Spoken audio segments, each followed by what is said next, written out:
ನಮಸ್ಕಾರ ಸ್ನೇಹಿತರೆ, welcome to exam IAS academy. ತಮಗೆಲ್ಲ ಗೊತ್ತಿರುವ ಹಾಗೆ ಈಗಾಗಲೇ 300ಇಂದ 400 ಒಳಗಾಗಿ ಟೋಟಲ್ ಇಷ್ಟು ಪೋಸ್ಟ್ ನೋಟಿಫಿಕೇಷನ್ಸ್ ಆಗ್ಬೋದು ಎಂಬ ಸಾಕಷ್ಟು ವಿಷಯ ಚರ್ಚೆಯಲ್ಲಿದೆ. ಈ ಹಿನ್ನೆಲೆಯಲ್ಲಿ ಲಾಸ್ಟ್ 384 ಎಕ್ಸಾಮ್ ಏನಾಗಿದೆ, ಡಿಸೆಂಬರ್ 29ಕ್ಕೆ ಒಂದು ಆಗಿದೆ ಆ್ಯಂಡ್ ಆಗಸ್ಟ್ 26ಗೆ ಇನ್ನೊಂದು ಪೇಪರ್, ಆಗಸ್ಟ್ ತಿಂಗಳಲ್ಲಿ ಇನ್ನೊಂದು ಎಕ್ಸಾಮ್ ಆಗಿದೆ. ಸೊ ಈ ಪೇಪರ್ಸಲ್ಲಿ ನಾವು ಗೊತ್ತಾ ಈಚ್ ಕ್ಲಾಸಲ್ಲಿ 10 ಕ್ವಶನ್ಸ್ ಅಂದ್ಕೊಂಡು 384 ಡಿಸೆಂಬರ್ ಮಂತ್ದು ಏನು ಕ್ಲಾಸ್ ಕ್ವಶನ್ ಪೇಪರ್ಸ್ ಇದೆಯಲ್ಲ ಅದನ್ನು ಡಿಸ್ಕಸ್ ಮಾಡುವ ಪ್ರಯತ್ನವನ್ನು ಮಾಡ್ತಾ ಇದ್ದೇವೆ. ಇದರ ಉದ್ದೇಶ ಏನಂತಂದರೆ ಎಕ್ಸಾಮ್ ಫೋಕಸ್ಡ್ ಪ್ರಿಪರೇಷನ್ಸ್ ಹೆಂಗೆ ಮಾಡೋದು, ಸ್ಮಾರ್ಟ್ ಸ್ಟ್ರಾಟಜಿಗಳನ್ನು ಯಾವ ರೀತಿ ನೀವು ಅಳವಡಿಸ್ಕೊಳ್ಬೇಕು, ಜೊತೆಗೆ ಎಲಿಮಿನೇಷನ್ ಟೆಕ್ನಿಕನ್ನು ತಾವು ಯಾವ ರೀತಿ ಯೂಸ್ ಮಾಡಬೇಕು ಎಕ್ಸಾಮ್ಸಲ್ಲಿ, ಜೊತೆಗೆ ಡೀಟೇಲ್ ಎಕ್ಸ್ಪ್ಲನೇಷನ್ ಕೂಡ ನಿಮಗೆ ಅವೈಲೇಬಲ್ ಆಗ್ತದೆ ಆ್ಯಂಡ್ ಕಾನ್ಸೆಪ್ಟ್ ಕ್ಲಾರಿಟಿ ಸಿಗುವ ಪ್ರಯತ್ನವನ್ನು ನಾವು ಮಾಡ್ತಾ ಇದ್ದೀವಿ. ಓಕೆ, ಇದನ್ನು ಓವರಾಲ್ ಆಗಿ 250+ ಸ್ಕೋರ್ ಮಾಡಬೇಕು ನೀವು ಫಿಲಿಮ್ಸ್ ಅನ್ನೋದು ನಮ್ಮ ಉದ್ದೇಶವಾಗಿರುವಂಥದ್ದು. ಸೊ ಆ ಹಿನ್ನೆಲೆಯಲ್ಲಿ ನೀವು ನೀಟಾಗಿ ಪ್ರಿಪ್ರೇಷನ್ಸ್ ಮಾಡ್ತಾ ಇದ್ರಿ ಅಂತ ಭಾವಿಸ್ಕೊಂಡಿದ್ದೇನೆ. ನೀವು ಈಗಿಂದನೇ ಸೀರಿಯಸ್ ಆಗಿ ಪ್ರಿಪ್ರೇಷನ್ಸ್ ಮಾಡಿ, ಯಾಕಂದರೆ ಸಾಕಷ್ಟು UPSC ವಿದ್ಯಾರ್ಥಿಗಳು ಫಿಲಿಮ್ಸನ್ನು ಕೊಡೋದ್ರಿಂದ ಅವ್ರ ಜೊತೆಗೆ ಸ್ಕೋರ್ ಮಾಡಿ ಕನ್ನಡ ಮಾಧ್ಯಮ ವಿದ್ಯಾರ್ಥಿಗಳು ಅತಿ ಹೆಚ್ಚು ಅಂಕಗಳನ್ನು ಗಳಿಸೋದು ಕಷ್ಟ ಸಾಧ್ಯ ಆಗ್ತಾ ಇದೆ. ಆ ಹಿನ್ನೆಲೆಯಲ್ಲಿ ಆದಷ್ಟು ಬೇಗ ನೀವು ಪ್ರಿಪ್ರೇಷನ್ಸ್ ಮಾಡಿದರೆ ಒಳ್ಳೆಯದು ಅಂತ ನಮ್ಮ ಭಾವನೆ ಇದೆ. ಓಕೆ, ನೆಕ್ಸ್ಟ್ ಏನು ನ್ಯೂ ನೋಟಿಫಿಕೇಷನ್ಸ್ ಬರ್ತಾ ಇದೆ ಅದಕ್ಕೆ ನಿಮಗೆ ಹೆಲ್ಪ್ ಮಾಡೋದಕ್ಕೆ ನಾವು ಇಂಟಿಗ್ರೇಟೆಡ್ ಟೆಸ್ಟ್ ಸೀರೀಸ್ನ ಸ್ಟಾರ್ಟ್ ಮಾಡ್ಕೊಂಡು ವಿರಾಟ್ 800 ಅಂತ 800 ಸ್ಕೋರ್ ಪ್ಲಸ್ ನೀವು ಸ್ಕೋರ್ ಮಾಡಿದರೆ ನಿಮ್ಮದು ಒಂದು ರ್ಯಾಂಕ್ ಸಿಗುತ್ತೆ ಅನ್ನೋದು ಇದರ ಕಾನ್ಸೆಪ್ಟ್ ಇರುವಂಥದ್ದು. ಸೊ ನಾವು ಇಂಟಿಗ್ರೇಟೆಡ್ ಟೆಸ್ಟ್ಲಿ 33 ಟೆಸ್ಟ್ ಮೇನ್ಸ್ ಟೆಸ್ಟ್ ಇದೆ ಆ್ಯಂಡ್ ಫಿಲಿಮ್ಸ್ 20 ಟೆಸ್ಟನ್ನು ನಾವು ಮಾಡ್ಕೊಂಡಿದ್ದೀವಿ. ಈ ಮೇನ್ಸ್ 33 ಟೆಸ್ಟ್ ಎವ್ರಿ 5th ಡೇಗೆ ಒಂದು ಟೆಸ್ಟ್ ಆಗುತ್ತೆ, 5 ಡೇಸ್ ಗ್ಯಾಪ್ ಇರ್ತದೆ.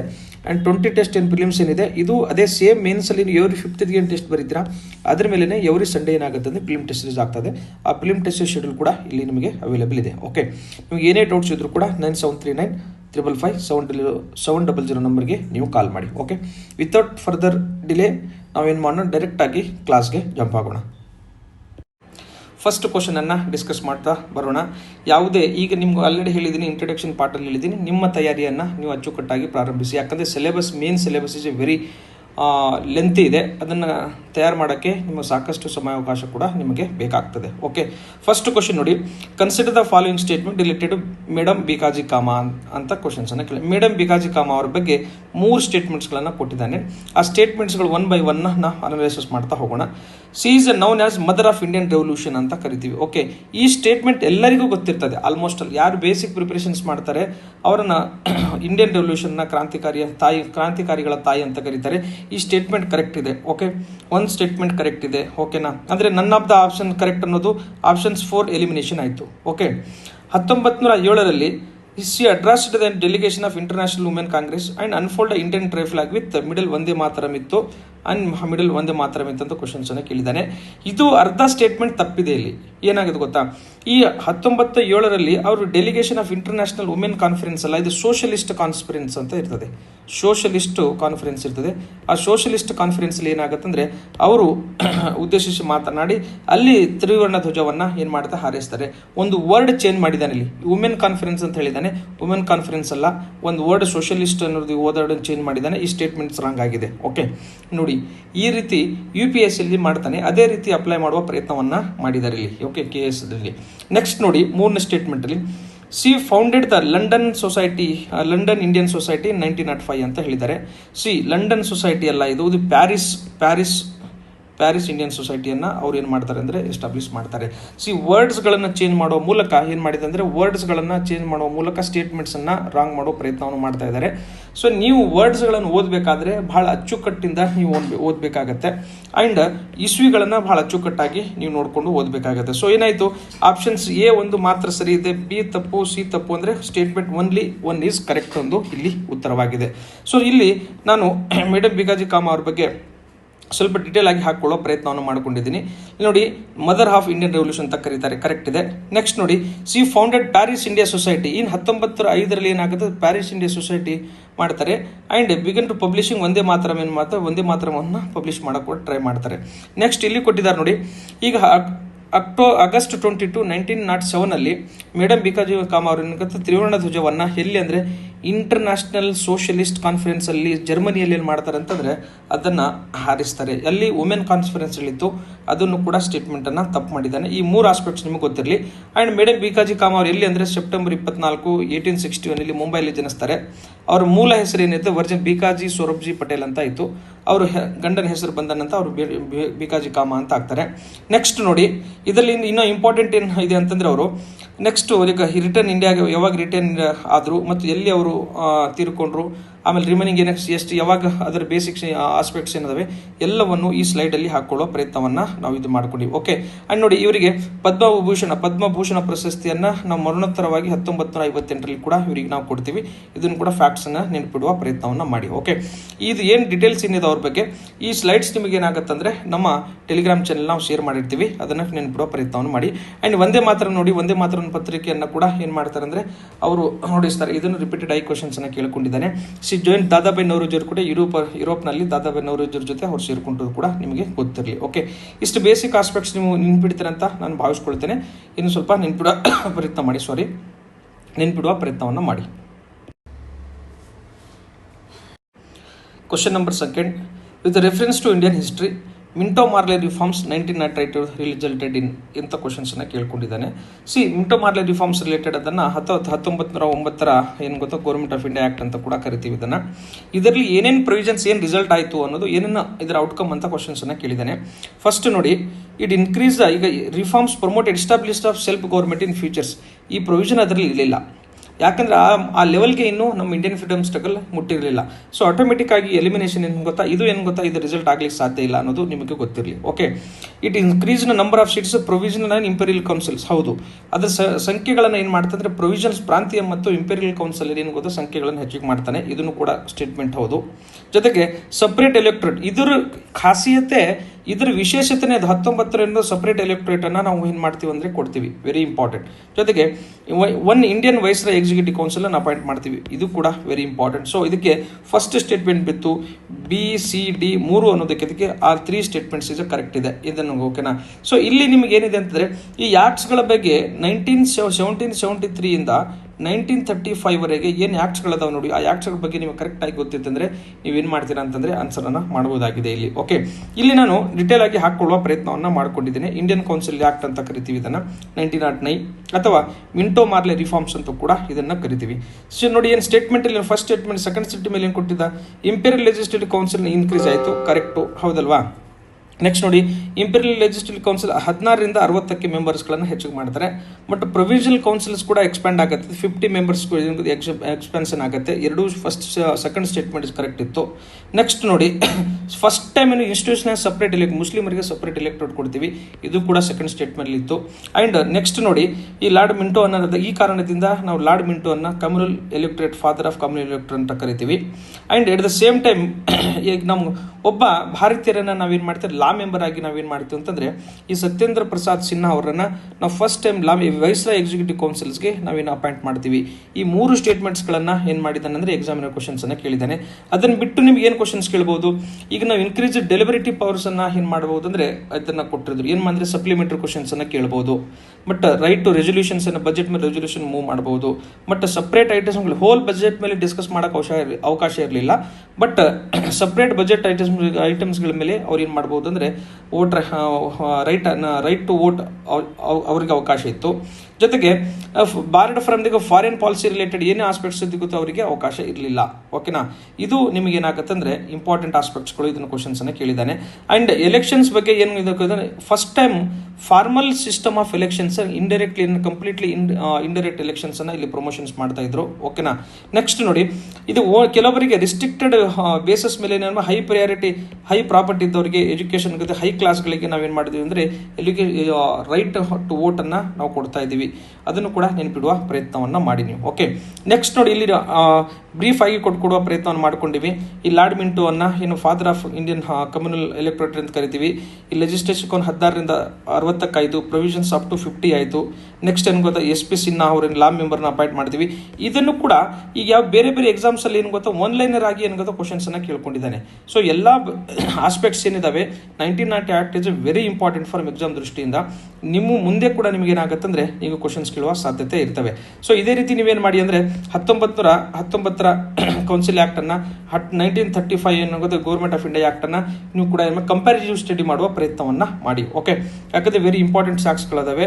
ಅಂಡ್ ಇಲ್ಲಿ ಮುಖ್ಯವಾಗಿ ನಮ್ಗೆ ಏನಾಗುತ್ತೆ ಅಂದ್ರೆ ಈ ಕಮ್ಯುನಲ್ ರೈಟ್ಸ್ಗಳನ್ನ ನಾವು ನ್ಯೂಸಲ್ಲಿ ನೋಡೋದ್ರಿಂದ ಅಂಡ್ ಸಪ್ರೇಟ್ ಎಲೆಕ್ಟೋರೇಟ್ ಇಶ್ಯೂ ಇರೋದ್ರಿಂದ ಮತ್ತು ಎಕ್ಸಿಕ್ಯೂಟಿವ್ ಕೌನ್ಸಿಲ್ಸ್ಗೆ ಇದು ಮೇಜರ್ ಡೆವಲಪ್ಮೆಂಟ್ಸ್ ಆಗುತ್ತೆ ಈ ಆಕ್ಟಲ್ಲಿ. ಸೊ ಆ ಹಿನ್ನೆಲೆಯಲ್ಲಿ KPSCದವರು ಈಗ ಜನ ಕ್ವಶನ್ಸನ್ನು ಕೇಳ್ಕೊಂಡಿದ್ದಾರೆ. ಓಕೆ, ಇದನ್ನು ನೀವು ಡೀಟೇಲ್ ಆಗಿ ಅಧ್ಯಯನ ಮಾಡ್ತೀನಿ ಅಂತ ನಾನು ಭಾವಿಸ್ಕೊಳ್ತೇನೆ. ಕ್ವಶನ್ ನಂಬರ್ 3 ನೋಡಿ, ವೆರಿ ಇಂಪಾರ್ಟೆಂಟ್. ಈ ಕ್ವಶನ್ ಅನ್ನು ಓದೋಕ್ಕಿಂತ ಮುಂಚಿತವಾಗಿ ನೀವು ಗಮನಿಸಬೇಕಾಗಿರುವ ಅಂಶ ಯಾವುದಂತಂದ್ರೆ ಯಾವುದು ಸ್ಟೇಟ್ಮೆಂಟ್ ಕರೆಕ್ಟ್ ಇದೆ ಅನ್ನೋದು ಇದನ್ನು ಸ್ವಲ್ಪ ನೆನ್ಪಿಡುವ ಪ್ರಯತ್ನವನ್ನು ಮಾಡಿ. ಯಾಕಂದರೆ ಒಂದೊಂದ್ಸರಿ ಇನ್ಕರೆಕ್ಟ್ ಸ್ಟೇಟ್ಮೆಂಟ್ ಕ್ವಶನ್ಸ್ ಕೇಳಿರ್ತಾನೆ. ವಿದ್ಯಾರ್ಥಿಗಳು ಡೈರೆಕ್ಟ್ ಆಗಿ ನೀವು ಏನು ಮಾಡ್ತೀರಾ ಅಂತಂದರೆ ಬೈ ಹ್ಯಾಬಿಚುವಲ್ ಏನು ಮಾಡ್ತೀರಿ, ಕರೆಕ್ಟ್ ಅಂತಾನೆ ನೀವು ಆನ್ಸರ್ನ ಮಾಡುವ ಪ್ರಯತ್ನವನ್ನು ಮಾಡ್ತೀರಿ. ಓಕೆ, ಲಾಹೋರ್ ರೆಸಲ್ಯೂಷನ್ಸ್ ಬಗ್ಗೆ ಕ್ವಶನ್ಸನ್ನು ಕೇಳ್ಕೊಂಡಿದ್ದಾನೆ. It was adopted by All India Muslim League in March 40 ಅಂತ 1940 ಇದನ್ನು ಮುಸ್ಲಿಂ ಲೀಗ್ ಆಫ್ ಇಂಡಿಯಾ ಅವ್ರೇನು ಮಾಡ್ಕೊಂಡು ಅಡಾಪ್ಟ್ ಮಾಡ್ಕೊಂಡಂಥ ಕ್ವಶನ್. ಇದು ಫಸ್ಟ್ನೇ ಸ್ಟೇಟ್ಮೆಂಟ್ ಕರೆಕ್ಟ್ ಇದೆ. ಅಂಡ್ ಈ ರೆಸಲ್ಯೂಷನ್ ಅಲ್ಲಿ stated that the Muslim numerically majority north western frontier eastern zone British should it be independent state ಇರಬೇಕಂತ ಹೇಳಿದ್ರು. ಇದನ್ನು ಕೂಡ ಹೌದು. ಅಂಡ್ ನೆಕ್ಸ್ಟ್ ನೋಡಿ, the resolution does not include word Pakistan anywhere. Correct ಇದೆ. ಇದು ಪಾಕಿಸ್ತಾನ ವರ್ಡ್ ಎಲ್ಲಿ ಆ ರೆಸಲ್ಯೂಷನ್ ಅಲ್ಲಿ ಇರಲಿಲ್ಲ. ಈ 3 ಸ್ಟೇಟ್ಮೆಂಟ್ಸ್ಗಳೇನಾದವ ಅಂತಂದ್ರೆ ಕರೆಕ್ಟ್ ಅದಾವೆ. Okay, all 3 statements are correct ಅನ್ನೋದು ಕೂಡ ಇನ್ನೊಂದು ಆನ್ಸರ್ ಆಗುತ್ತೆ. ಓಕೆ, ಇದಾಗ none of statement is are incorrect ಅಂತ ಇದು ಇದೆ. ನೀವು ಆನ್ಸರ್ ಏನು ಹಾಕ್ಬೋದಾಗುತ್ತೆ ಇಲ್ಲಿ. ಈಗ ಆಲ್ ಸ್ಟೇಟ್ಮೆಂಟ್ಸ್ ಆರ್ ಕರೆಕ್ಟ್ ಅನ್ನೋದು ಕೂಡ ನಿಮಗೆ ಕ್ವಶನ್ಸ್ ಇದನ್ನು ಕೊಟ್ಟಿದ್ದಾನೆ.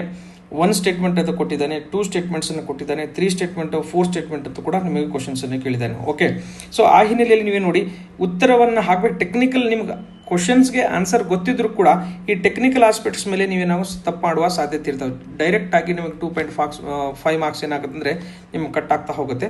ಸ್ವಲ್ಪ ನೆನಪಿಡುವ ಪ್ರಯತ್ನವನ್ನು ಮಾಡಿ. ಅಂಡ್ ಯಾರೇ ಒಬ್ಬ ಸೀರಿಯಸ್ ವಿದ್ಯಾರ್ಥಿ ಅಥವಾ ಯಾರೇ ಓದಿದ್ರು ಕೂಡ ಲಾಹೋರ್ ರೆಸಲ್ಯೂಷನ್ ಬಗ್ಗೆ ಇಷ್ಟೆಲ್ಲ ಡೀಟೇಲ್ ಆಗಿ ಓದ್ಕೊಂಡಿರಂಗಿಲ್ಲ. ಕ್ವಶನ್ಸ್ ಎಕ್ಸಾಮ್ ಹಾಲಿ ನಿಮ್ಗೆ ಸ್ವಲ್ಪ ನಿಮ್ಗೆ ಏನಾಗುತ್ತೆ ಅಂದರೆ ಡಿಫಿಕಲ್ಟ್ ಆಗ್ತಾ ಹೋಗುತ್ತೆ. ಬಟ್ ಏನು ಮಾಡೋಕ್ಕಾಗಲ್ಲ. ನೀವು ಎಕ್ಸಾಮನ್ನು ಈ ಕೆಲವೊಂದು ಕ್ವಶನ್ಸ್ಗಳನ್ನು ಎಲ್ಲವನ್ನು ಆನ್ಸರ್ ಮಾಡಬೇಕಂತ ಅವಶ್ಯಕತೆ ಇಲ್ಲ. ಕೆಲವೊಂದು ಕ್ವಶನ್ಸ್ಗಳನ್ನು ನೀವು ಬಿಡಬೇಕಾಗತ್ತೆ. ಓಕೆ, ಆದರೆ ಈಗ ನಿಮಗೆ ಇದೇ ರೀತಿಯಾಗಿ ಬೇರೆ ಬೇರೆ ಯಾವ್ಯಾವ ರೆಸಲ್ಯೂಷನ್ಸ್ಗಳ ಬಗ್ಗೆ ಕ್ವಶನ್ಸ್ ಕೇಳ್ಬೋದು ಅನ್ನೋ ದೃಷ್ಟಿಕೋನದಿಂದ ನಾವೇನು ಮಾಡ್ಕೊಂಡಿವಿ ಅಂದರೆ ಒಂದು 4-5 ರೆಸಲ್ಯೂಷನ್ಸ್ಗಳನ್ನು ಎಕ್ಸಾಮ್ ದೃಷ್ಟಿಯಿಂದ ಇಂಪಾರ್ಟೆಂಟ್ ಇದೆ, ಅದನ್ನ ಹಾಕೊಂಡಿವಿ. ಈಗ ನೋಡಿ, ಈ ಲಾಹೋರ್ ರೆಸಲ್ಯೂಷನ್ಸ್ March 23, 1940 ಏನಾಗುತ್ತೆ, all India Muslim league Minto ಪಾರ್ಕಲ್ಲಿ ಏನಾಗುತ್ತೆ ಅಂದರೆ ಇದನ್ನು ಅವರು ಮೂವ್ ಮಾಡ್ತಾರೆ. ಇದರ ಲೀಡರ್ಶಿಪ್ ನೋಡಿ ಮೊಹಮ್ಮದ್ ಅಲಿ ಜಿನ್ನಾ, ಸಿಕಿಂದರ್ ಹಯತ್ ಖಾನ್ ಮತ್ತು AK ಫಜಲ್ ಹಕ್ ಏನು ಗೊತ್ತಾ, ಪ್ರೈಮ್ ಮಿನಿಸ್ಟರ್ ಆಫ್ ಬೆಂಗಾಲ್. ಇವರೆಲ್ಲ 3 ಜನ ಏನು ಗೊತ್ತಾ ಕೀ ಲೀಡರ್ಸ್ ಇರ್ತಾರೆ ಅಲ್ಲಿ. ಜೊತೆಗೆ ಈಗ north western 9 eastern zone of British India ಅವೆಲ್ಲ ಇಂಡಿಪೆಂಡೆಂಟ್ ಸ್ಟೇಟ್ ಆಗಿ ಅದನ್ನು ಗ್ರೂಪ್ ಮಾಡಕ್ಕೆ ಹೇಳ್ತಾರೆ. ಅಂಡ್ ಪಾಕಿಸ್ತಾನ ವರ್ಡ್ ಅನ್ನೋದು ಎಲ್ಲೂ ಮೆನ್ಷನ್ ಇಲ್ಲ. ಈ 4 ಸ್ಟೇಟ್ಮೆಂಟ್ಸ್ಗಳಿಗೆ ಜಸ್ಟಿಫಿಕೇಶನ್ ಇಲ್ಲಿ ಹಾಕೊಳ್ಳೋ ಪ್ರಯತ್ನವನ್ನು ಮಾಡ್ಕೊಂಡಿದ್ದೀವಿ. ಓಕೆ, ಅದೇ ರೀತಿಯಾಗಿ ಈ ಬೇರೆ ರೆಸಲ್ಯೂಷನ್ಸ್ಗಳನ್ನು ಎಕ್ಸಾಮ್ ದೃಷ್ಟಿಯಿಂದ ನೋಡಿದಾಗ ಪೂರ್ಣ ಸ್ವರಾಜ್ ರೆಸಲ್ಯೂಷನ್ ನಿಮಗೆ ಗೊತ್ತಿದೆ. 1929 INC ಇದನ್ನು ಮಾಡುತ್ತಂದ್ರೆ INC ಇದನ್ನು ಹೊರಡಿಸುತ್ತೆ. ಇದನ್ನ ಮುಖ್ಯವಾಗಿ ಜವಾಹರ್ಲಾಲ್ ನೆಹರು ಅವರು ಇದನ್ನ ನೆಹರು ಅವ್ರು ಏನು ಗೊತ್ತಾ ಅಧ್ಯಕ್ಷತೆಯಲ್ಲಿ INC ಸೆಷನ್ ಆಗುತ್ತೆ. ಅಲ್ಲಿ ಏನಾಗುತ್ತೆ ಅಂದ್ರೆ ಅವ್ರು ಇದನ್ನ ಹೊರಡಿಸ್ತಾರೆ. ಓಕೆ, ಏನಾಗುತ್ತೆ ಅಂದ್ರೆ ಇಲ್ಲಿ ನೋಡಿ, ಇಲ್ಲಿ ಫಸ್ಟ್ ಏನಾಗುತ್ತೆ, ಅಬ್ಜೆಕ್ಟಿವ್ ವಾಸ್ ಅಂದ್ರೆ dominion status to independent state. Purna Swaraj ನಮಗೆ ಬೇಕಾಗ್ತದೆ, ಡೊಮಿನಿಯನ್ ಸ್ಟೇಟಸ್ ಬೇಡ ನಮಗೆ, ಪೂರ್ಣ ಸ್ವರಾಜನ್ನ ಕೊಡಬೇಕು, ನೀವು ಕಂಪ್ಲೀಟ್ ಇಂಡಿಪೆಂಡೆನ್ಸ್ ಕೊಡಬೇಕು ಅನ್ನೋದು ಲಾಹೋರ್ ಪೂರ್ಣ ಸ್ವರಾಜ್ ರೆಸಲ್ಯೂಷನ್ ಅಥವಾ ಈ ನಮ್ಮ ಪೂರ್ಣ ಸ್ವರಾಜ್ ರೆಸಲ್ಯೂಷನ್ ಉದ್ದೇಶವಾಗಿರುವಂಥದ್ದು. ಜೊತೆಗೆ ನೆಕ್ಸ್ಟ್ ಏನಾಗುತ್ತೆ, ಇದು ನೆಕ್ಸ್ಟ್ ಏನು ಕ್ಯಾರಿ ಫಾರ್ವರ್ಡ್ ಆಗುತ್ತೆ ಅಂದ್ರೆ ಇದು ಸಿವಿಲ್ ಡಿಸ್ಪ್ಯೂಟ್ ಮೂವ್ಮೆಂಟ್ ಅನ್ನ ಲಾಂಚ್ ಮಾಡೋಕ್ಕೆ ಕಾರಣಕರ್ತ ಆಗುತ್ತೆ ಅನ್ನೋದು ಕೂಡ ನಿಮಗೆ ಗೊತ್ತಿರಲಿ. ಓಕೆ, ನೆಕ್ಸ್ಟ್ ನೋಡಿ, ಅದೇ ರೀತಿಯಾಗಿ ಪೂರ್ಣ ಸ್ವರಾಜ್ ರೆಸಲ್ಯೂಷನ್ ಇದೆ. ಆಮೇಲೆ ಕರಾಚಿ ರೆಸಲ್ಯೂಷನ್ 1931 ಇದನ್ನು ಯಾರಿದ್ರೆ ಸರ್ದಾರ್ ವಲ್ಲಭಾಯ್ ಪಟೇಲ್ ಅವರ ನೇತೃತ್ವದಲ್ಲಿ ಏನಾಗುತ್ತೆ ಅಂದ್ರೆ ಅದನ್ನ ಅಧ್ಯಕ್ಷತೆಯನ್ನು ವಹಿಸಿಕೊಂಡಿರ್ತಾರೆ. ಇಲ್ಲಿ ಏನಂದ್ರೆ ಯಾವ್ದ್ರ ಮೇಲೆ ಇದು ರೆಸಲ್ಯೂಷನ್ ಇಂದ ಫಂಡಮೆಂಟಲ್ ರೈಟ್ಸ್ ಮತ್ತು ನ್ಯಾಷನಲ್ ಎಕನಾಮಿಕ್ ಪ್ರೋಗ್ರಾಮ್ ಬಗ್ಗೆ ಈ ರೆಸಲ್ಯೂಷನ್ ನ ಪಾಸ್ ಮಾಡಿರ್ತಾರೆ. ಆಲ್ರೆಡಿ ಈ ಆಸ್ಪೆಕ್ಟ್ಸ್ ಅನ್ನ UPSCಯಲ್ಲಿ ಆಲ್ರೆಡಿ PYQ ಕ್ವಶನ್ಸ್ ಅನ್ನ ಕೇಳ್ಕೊಂಡಿದ್ದಾನೆ. ಕರಾಚಿ ರೆಸಲ್ಯೂಷನ್ಸ್ ಯಾರ ಅಧ್ಯಕ್ಷರಲ್ಲಿ ರೆಸಲ್ಯೂಷನ್ ಪಾಸ್ ಆಗುತ್ತೆ, ಸರ್ದಾರ್ ವಲ್ಲಭಾಯ್ ಪಟೇಲ್. ಅಂಡ್ ಅದರ ಮುಖ್ಯ ಉದ್ದೇಶ ಏನಂದ್ರೆ ಫಂಡಮೆಂಟಲ್ ರೈಟ್ಸ್ ಮತ್ತು ನ್ಯಾಷನಲ್ ಎಕನಾಮಿಕ್ ಪ್ರೋಗ್ರಾಮನ್ನು ಲಾಂಚ್ ಮಾಡಬೇಕು ಅನ್ನೋದು ಕೂಡ ಇಂಪಾರ್ಟೆಂಟ್ ಅದರ ಆಸ್ಪೆಕ್ಟ್ಸ್ ಇರ್ತವೆ. ಅದೇ ರೀತಿಯಾಗಿ 1942 ಕ್ವಿಟ್ ಇಂಡಿಯಾ ರೆಸೊಲ್ಯೂಷನ್ನ ಕೂಡ ಪಾಸ್ ಮಾಡ್ತೀವಿ. ನಿಮಗೆಲ್ಲ ಗೊತ್ತಿದೆ, do or die Mahatma Gandhi. ಹೌದಾ, ಆಲ್ ಇಂಡಿಯಾ ಕಾಂಗ್ರೆಸ್ ಕಮಿಟಿ ಬಾಂಬೆಯಲ್ಲಿ ಆಗಸ್ಟ್ 8ಕ್ಕೆ ಏನು ಮಾಡ್ತೀವಿ ಅಂದರೆ ಅದನ್ನು ರೆಸೊಲ್ಯೂಷನ್ ಪಾಸ್ ಮಾಡ್ತೇವೆ. ಕಂಪ್ಲೀಟ್ ಇಂಡಿಪೆಂಡೆನ್ಸ್ ಬೇಕು ನಮಗೆ, ಡೂ ಆರ್ ಡೈ ಎಂಬ ಸ್ಲೋಗನ್ನ ಗಾಂಧಿಯವರು ಕೂಡ ಕೊಡ್ತಾರೆ, ಕೂಡ ನಿಮಗೆ ಗೊತ್ತಿರಲಿ. ಓಕೆ, ಲಾಸ್ಟ್ ನೋಡಿ, Lahore resolution 1940, Purna Swaraj resolutions 1929, Karachi resolution 1931 and quit India resolution 1942. ಈ 4 ರೆಸೊಲ್ಯೂಷನ್ಸ್ಗಳ ಬಗ್ಗೆ ಸ್ವಲ್ಪ ನಿಮಗೆ ಗೊತ್ತಿದ್ರೆ ಮೋರ್ ದೆನ್ ಇನಫ್. ಓಕೆ, ಪೂರ್ಣ ಸ್ವರಾಜ್ ಕೂಡ ಇಂಪಾರ್ಟೆಂಟ್ ಇದೆ, ಕರಾಚಿ ಕೂಡ ಇದೆ, ಕ್ವಿಟ್ ಇಂಡಿಯಾ ಮೂವ್ಮೆಂಟ್ ಬಗ್ಗೆ ಕ್ವಶನ್ಸ್ ಕೇಳ್ತಾನೆ. ಕೊರೋನಾಲಜಿ ಬೇಸಿಸ್ ಕೂಡ ನಿಮಗೆ ಕ್ವಶನ್ಸ್ ಬರುವ ಸಾಧ್ಯತೆ ಇರ್ತವೆ. ಓಕೆ, ಐ ಹೋಪ್ ಇಂದ ನಿಮಗೆ ಈ ಕ್ವಶನ್ಸ್ ಕ್ಲಿಯರ್ ಆಗಿದೆ ಅಂತ ಭಾವಿಸ್ಕೊಂಡಿದ್ದೀನಿ. ಸ್ವಲ್ಪ ಕ್ವಶನನ್ನು ನೀವು ಓದಬೇಕಾದ್ರೆ ಈ ಕ್ವಶನಿಂದ ನೀವು ಲರ್ನಿಂಗ್ ಏನು ಗೊತ್ತಾ, ಸ್ವಲ್ಪ ಡೆಪ್ತ್ ಆಗಿ ಓದಿ. ಯಾವುದೇ ಒಂದು ಕಾನ್ಸೆಪ್ಟನ್ನು ಓದಬೇಕಾದ್ರೆ ಸ್ವಲ್ಪ ಡೀಪ್ ಆಗಿ ಓದ್ಕೊಳ್ಳೋದು ಬೆಟರ್ ಅಂತ ಅನಿಸುತ್ತೆ. ಯಾಕಂದರೆ ಇಷ್ಟು ಡೀಪ್ ಆಗಿ ಕ್ವಶನ್ಸನ್ನು, ಸ್ಟೇಟ್ಮೆಂಟ್ ಬೇಸ್ಡ್ ಕ್ವಶನ್ಸನ್ನು ಕೇಳಿದ್ದಾನೆ. ಅವಾಗ ನೀವು ಅನಿವಾರ್ಯವಾಗಿ ಸ್ವಲ್ಪ ಒಳ್ಳೆಯ ಹಾರ್ಡ್ ವರ್ಕನ್ನು ನೀವು ಮಾಡಬೇಕಾಗತ್ತೆ. ಓಕೆ, ನೆಕ್ಸ್ಟ್ ನೋಡಿ, ಇದು ಕೂಡ ಸ್ವಲ್ಪ ಡೀಪ್ ಆಗಿ ಕ್ವಶನ್ಸನ್ನು ಕೇಳಿದ್ದಾನೆ. ಬಟ್ ನೀವು ಇಲ್ಲಿ ಕಾಮನ್ ಸೆನ್ಸ್ ಮೂಲಕ ನೀವೇನು ಉತ್ತರವನ್ನು ಹಾಕುವ ಪ್ರಯತ್ನವನ್ನು ಮಾಡಬೇಕು. ಯಾಕಂದರೆ ಇಲ್ಲಿ ನಿಮಗೆ ಅಷ್ಟು ಡೀಪ್ ಆಗಿ ನೀವು ಯಾರು ಮೀನಾ ಬಜಾರ್ ಬಗ್ಗೆ ಯಾರು ಓದ್ಕೊಂಡಿರಂಗಿಲ್ಲ ಅಂತ ಅವರಿಗೂ ಗೊತ್ತು, ನಿಮಗೂ ಗೊತ್ತು. ಹೌದಾ, ನೀವು ಎಷ್ಟು ಡೀಟೇಪ್ ಆಗಿ ಜಸ್ಟ್ ಪೆರಿಫೆರಲ್ ಆಗಿ ಓದಿದ್ರೆ ಬಹಳಷ್ಟು ಏನಾಗುತ್ತೆ, ಕೆಲವು ಎಲ್ಲ ಕ್ವಶನ್ಸ್ಗಳನ್ನು ಉತ್ತರಿಸಬೇಕಂತ ಅವಶ್ಯಕತೆ ಏನಿಲ್ಲ. ಓಕೆ, ಯಾವುದು ನಿಮಗೆ ಡಿಫಿಕಲ್ಟ್ ಆಗುತ್ತೆ ಅದನ್ನು ನೀವು ಸ್ಕಿಪ್ ಮಾಡಿದರೆ ಕೂಡ there is no issue. Okay, ಇಲ್ಲಿ ನೋಡಿ, ಮೀನಾ ಬಜಾರ್ ಬಗ್ಗೆ ಏನಿದೆ ಅಂತಂದರೆ ಇದು first Humayun was the first Mughal emperor to introduce. Humayun ಅಲ್ಲ, ಇದಕ್ಕಿಂತ ಮೊದಲೇ ಏನು ಮಾಡಿರ್ತಾರೆ, ಇದನ್ನು ಇಂಟ್ರೊಡ್ಯೂಸ್ ಮಾಡಿರ್ತಾರೆ. ಸ್ಟೇಟ್ಮೆಂಟ್ 1 ಈಸ್ ಎ ರಾಂಗ್ ಇದೆ. ಓಕೆನಾ, ಸ್ಟೇಟ್ಮೆಂಟ್ 1 ರಾಂಗ್ ಅಂತ ನಿಮ್ಗೆ ಅಟ್ಲೀಸ್ಟ್ ಇಷ್ಟು ಗೊತ್ತಿದ್ರೆ ಕೂಡ ಎ ಎಲಿಮಿನೇಷನ್ ಆಪ್ಷನ್ ಎಲಿಮಿನೇಷನ್ ಆಯಿತು, B elimination second option elimination ಆಯಿತು, ಆ್ಯಂಡ್ ಈಗ ಆಲ್ ಆಫ್ ದ 4 ಆಪ್ಷನ್ಸ್ ಕೂಡ ಎಲಿಮಿನೇಷನ್. ಆಟೋಮೆಟಿಕ್ ನಿಮಗೆ ಏನು ಮಾಡ್ಬೋದು ಅಂದರೆ ನೀವು 3 ಅನ್ನೋದು ನೀವು ಉತ್ತರವನ್ನು ಹಾಕ್ಬೋದಾಗಿತ್ತು. ಬಟ್ ನೀವು ಯಾವ ಬೇಸಿಸ್ ಮೇಲೆ ನೀವು ಇದನ್ನು ಮಾಡ್ತೀರ ಅನ್ನೋದು ಭಾಳ ಇಂಪಾರ್ಟೆಂಟ್ ಆಗ್ತದೆ. ಹುಮಾಯೂನ್ ಮಿಡ್ಡಲ್ಲಿ ಬರ್ತಾನೆ, ಅದಕ್ಕಿಂತ ಮುಂಚೆ ಅಕ್ಬರು, ಬಾಬರ್ ಎಲ್ಲ ಇರ್ತಾರೆ. ಅವರೆಲ್ಲ ಅತಿರಥಿ ಮಹಾರಥಿಗಳು ಅವರು ಮೊದಲೇ ಇದನ್ನು ಮಾಡಿರ್ತಾರೆ. ಸೊ ಹುಮಾಯೂನ್ ಇಲ್ಲ ಅಂತ ನೀವು ಜಸ್ಟ್ ಕಾಮನ್ ಸೆನ್ಸ್ ಯೂಸ್ ಮಾಡಿದರೆ ನೀವು ಆಟೋಮೆಟಿಕ್ ನೀವು ಆನ್ಸರನ್ನು ಡ್ರೈವ್ ಮಾಡ್ಬೋದಾಗಿತ್ತು. ಬಟ್ ನೀವು ಹೆಂಗೆ ಅದನ್ನು ತಗೋತೀರಾ ಅದ್ರ ಮೇಲೆ ಡಿಪೆಂಡ್ ಆಗ್ತಾ ಹೋಗುತ್ತೆ. ನೋಡಿ, ನೆಕ್ಸ್ಟ್ ನೋಡಿ, ಮೀನಾ ಬಜಾರ್ ಎಲ್ಲಿಂದ ಆಗುತ್ತೆ. Meena Bazaar was exclusive market organise Mughal emperor. ಹೌದಾ, ಇದನ್ನು ರಾಯಲ್ ವುಮೆನ್ಸ್ಗಳಿಗೆ ಏನು ಗೊತ್ತಾ, ಪ್ರಿನ್ಸಸ್ಗಳಿಗೆ ಅವರು ಹೆಂಗೆ ಬಜಾರ್ಗೆ ಹೋಗ್ತಾ ಇದ್ರು ಅದನ್ನು ರಿಲೇಟೆಡ್ ಡೀಟೇಲ್ ಆಗಿ ಕೊಟ್ಕೊಂಡಿದ್ದಾನೆ. ಹುಮಾಯೂನ್ದು ಏನು ರೋಲ್ ಇತ್ತು, ಅಕ್ಬರ್ದು ಏನಿತ್ತು, ಶಹಾಜನ್ ಏನಿತ್ತು, ಫೆಸ್ಟಿವಲ್ ಕನೆಕ್ಷನ್ಸ್ ಏನಿದೆ ಅವೆಲ್ಲವನ್ನು ಏನು ಮಾಡ್ಕೊಂಡಿದ್ದಾನೆ, ಕ್ವಶನ್ಸ್ನ ಕೇಳ್ಕೊಡೋ ಪ್ರಯತ್ನವನ್ನು ಮಾಡ್ಕೊಂಡಿದ್ದಾನೆ. ಓಕೆ, ಹಿಸ್ಟೋರಿಕಲ್ ಏನಾಗುತ್ತೆ ಅಂದರೆ ಅಕ್ಬರ್ ಏನು ಮಾಡ್ತಾನೆ, ಅದನ್ನು ಫಸ್ಟ್ ಮಾಡಿರೋದ್ರು ಅಕ್ಬರ್ ಮಾಡ್ತಾನೆ. ಬಟ್ ಇಲ್ಲಿ ಹುಮಾಯೂನ್ ಅಂತ ಕ್ವಶನ್ಸನ್ನು ಕೇಳ್ಕೊಂಡಿದ್ದಾನೆ. ಅದನ್ನು ಆಮೇಲೆ ಹುಮಾಯೂನ್ ಏನು ಮಾಡ್ತಾನೆ ಅಂದರೆ ಅದನ್ನು ಕ್ಯಾರಿ ಫಾರ್ವರ್ಡ್ ಬಂದವರೆಲ್ಲ ಕ್ಯಾರಿ ಫಾರ್ವರ್ಡ್ ಮಾಡ್ತಾ ಹೋಗ್ತಾರೆ ಅನ್ನೋದು ಕೂಡ ನಿಮಗೆ ಗೊತ್ತಿರಲಿ. ಓಕೆ, ಸ್ವಲ್ಪ ಇಲ್ಲಿ ಏನಾಗುತ್ತೆ ಅಂದರೆ ಇಷ್ಟು ಡೀಪ್ ಆಗಿ ನೀವು ಓದಂಗಿಲ್ಲ. ಬಟ್ ಇಲ್ಲಿ ನೀವು ಕಾಮನ್ ಸೆನ್ಸ್ ಮೂಲಕ ನೀವು ಉತ್ತರವನ್ನು ಕೊಡಬೇಕಾಗತ್ತೆ. ಅಷ್ಟು ಡೀಪ್ ಆಗಿ ನಿಮ್ಗೆ ಓದೋಕ್ಕಾಗಲ್ಲ. ಇದು ಸರ್ ಮತ್ತು ಹೆಂಗೆ ಸರ್ ಇಷ್ಟೆಲ್ಲ ಡಿಫಿಕಲ್ಟ್ ಕ್ವಶನ್ಸ್ ಬಂತಂದರೆ ಕೆಲವೊಂದು ಕ್ವಶನ್ಸ್ ನೀವು 100ಕ್ಕೆ 200 ಏನು ಕ್ವಶನ್ ಇರುತ್ತೆ, ಜಸ್ಟ್ ನಿಮಗೆ 50% ಸ್ಕೋರ್ ಬೇಕಾಗತ್ತೆ. 200 400 ಮಾರ್ಕ್ಸ್ಗೆ ನೀವು 200+ ತೆಗೆದ್ರೆ there is a more than enough. Okay, ಈ ಕ್ವಶನ್ಸ್ ನಿಮಗೆ ಕ್ಲಾರಿಟಿ ಸಿಕ್ತಂತ ಭಾವಿಸ್ಕೊಂಡಿದ್ದೀನಿ. ನೆಕ್ಸ್ಟ್ ಕ್ವಶನ್ಗೆ ಹೋಗುವ. ನೆಕ್ಸ್ಟ್ ಕ್ವಶನ್ ನೋಡಿ, which of the following statements correct relation. Shivaji ಬಗ್ಗೆ ಕ್ವಶನ್ಸನ್ನು ಕೇಳಿದ್ದಾನೆ. Dadaji Konddev was the guardian of Shivaji. ಇದು ಎಲ್ಲರಿಗೂ ಗೊತ್ತಿದೆ ಫ್ಯಾಕ್ಟ್ಸ್, ಇದು ಹೌದಲ್ವಾ. ಈ ದಾದಾಜಿ ಕೊಂಡದೇವ್ ಅವ್ರನ್ನ ಗೊತ್ತಾ, ಅದನ್ನು ಪ್ರೊಟೆಕ್ಟ್ ಮಾಡಿದ್ರು. ಹೌದಾ, ಅದು ಈ ಫ್ಯಾಕ್ಟ್ಸ್ ನಿಮಗೆ ಗೊತ್ತಿತ್ತಂದ್ರೆ ಈಗ ನೋಡಿ 1ನೇ ಕ್ವಶನ್ ಸ್ಟೇಟ್ಮೆಂಟ್ ರೈಟ್ ಇದೆ ಅಂತ ನಿಮಗೆ ಗೊತ್ತಾಯಿತು. ಸೊ ಆಟೋಮೆಟಿಕ್ ಏನಾಯಿತು, ಆಪ್ಷನ್ಸ್ 3 ನೋಡಿ, ಇದರಲ್ಲಿ ಒಂದಿಲ್ಲ, ಇದು ಎಲಿಮಿನೇಷನ್ ಆಯಿತು. ಆಪ್ಷನ್ 4 ನೋಡಿ, ಇದರಲ್ಲಿ ಆಪ್ಷನ್ಸ್ 1 ಇಲ್ಲ. ಈ ಎರಡೂ ಸ್ಟೇಟ್ಮೆಂಟ್ ಏನಾಯಿತು ಎಲಿಮಿನೇಷನ್ ಆಯಿತು. ಸಾರಿ, ಈಗ ನಿಮ್ಮದು 50-50 ಇದೆ, ಈಗ 50-50. ಓಕೆ, ಶಿವಾಜಿ ಕಾಂಕರ್ಡ್ ಈ ಜವಳಿ ಇನ್ 1656 ಜವಳಿಯನ್ನು ಶಿವಾಜಿ ಕಾಂಕರ್ ಮಾಡಿದನು ಅಂತ ಹೇಳಿದ್ದಾನೆ. ಈ ಸ್ಟೇಟ್ಮೆಂಟ್ ಕರೆಕ್ಟ್ ಇದೆ ಇದು. ಓಕೆನಾ, ಓಕೆ, ಗೊತ್ತಿದ್ರೆ ಗೊತ್ತಿಲ್ಲ ಇಲ್ಲ ನೋಡುವ. ನೆಕ್ಸ್ಟ್ ನೋಡಿ, ಶಿವಾಜಿ ಕಾಂಕರ್ಡ್ ಜವಳಿ ಫ್ರಮ್ ದ ಮೊಲೋಜಿ ಭೋಸ್ಲೆ ಅಂತ ಇದ್ದಾನೆ. ಈ ಮಾಲೋಜಿ ಭೋಸ್ಲೆ ಅನ್ನೋದು ಈ ಶಿವಾಜಿ ಅವರ ಚಿಕ್ಕಪ್ಪ ಇವರು. ಸೊ ನೀವು ಜಸ್ಟ್ ಬೇಸಿಕ್ ಹಿಸ್ಟ್ರಿ 1 ಸಾರಿ 2 ಸಾರಿ ನೀವು ಓದಿದ್ರೆ ಅವ್ರು ಯಾರು ಏನಂತ ರಿಲೇಷನ್ಶಿಪ್ ಗೊತ್ತು, ಆಟೋಮೆಟಿಕ್ 3ನೇ ಸ್ಟೇಟ್ಮೆಂಟ್ ರಾಂಗ್ ಆಗುತ್ತೆ. ಈ 3ನೇ ಸ್ಟೇಟ್ಮೆಂಟ್ ರಾಂಗ್ ಆಯ್ತು ಅಂದ್ರೆ ಆಟೋಮೆಟಿಕ್ ಆಪ್ಷನ್ಸ್ 2 ಕೂಡ ಏನಾಯ್ತು ಅಂತಂದರೆ ರಾಂಗ್ ಆಯಿತು, ಅಥವಾ ಅದೂ ಗೊತ್ತಿಲ್ಲ ಅಂತ ತಿಳ್ಕೊಳ್ಳೋಣ. Okay, Shivaji was only son of Shahaji. So only son ಅಂದರೆ ಇಲ್ಲ, ಶಿವಾಜಿ ಮತ್ತು ಅಣ್ಣ ತಮ್ಮರು ಏನು ಗೊತ್ತಾ ನಿಮಗೆ, ಶಿವಾಜಿ ಬೇಸಿಕ್ ಹಿಸ್ಟ್ರಿ ಓದಿದ್ರೆ ಕೂಡ ನಿಮ್ಗೆ ಗೊತ್ತಿದೆ. ಈ ಆಪ್ಷನ್ಸ್ ರಾಂಗ್ 4 ಕೂಡ ರಾಂಗ್ ಅಂತ ನೀವು ಎಲಿಮಿನೇಷನ್ಸ್ ಮಾಡಿದರೆ ಆಟೋಮೆಟಿಕ್ ನಿಮಗೆ ಏನಾಗುತ್ತೆ ಅಂದರೆ ಆಪ್ಷನ್ 1 ಅನ್ನೋದು ನಿಮಗೆ ಉತ್ತರ ಬರ್ತಾ ಹೋಗುತ್ತೆ. ಸೊ ಎಲ್ಲವನ್ನು ನೀವೇನು PhD ಮಾಡೋಕ್ಕೆ ಬಂದಿಲ್ಲ ಇಲ್ಲಿ. ಓಕೆ, ಯಾವುದೇ ಮೀನಾ ಬಜಾರ್ ಬಗ್ಗೆ PhD ಥರನೇ ಕ್ವಶನ್ ಇತ್ತು, ಲಾಹೋರ್ ರೆಸೊಲ್ಯೂಷನ್ಸ್ ಮೇಲೆ ಕೂಡ PhD ಥರನೇ ಕ್ವಶನ್ ಇತ್ತು, ಶಿವಾಜಿ ಮೇಲೆ ಕೂಡ ನಿಮಗೆ ಏನಾಯ್ತು ಅಂದರೆ ಲೇಕೆಟ್ ಸ್ವಲ್ಪ ಡೀಪ್ ಆಗಿರೋ ಕ್ವಶನ್ಸನ್ನು ಕೇಳಿದ್ದಾನೆ.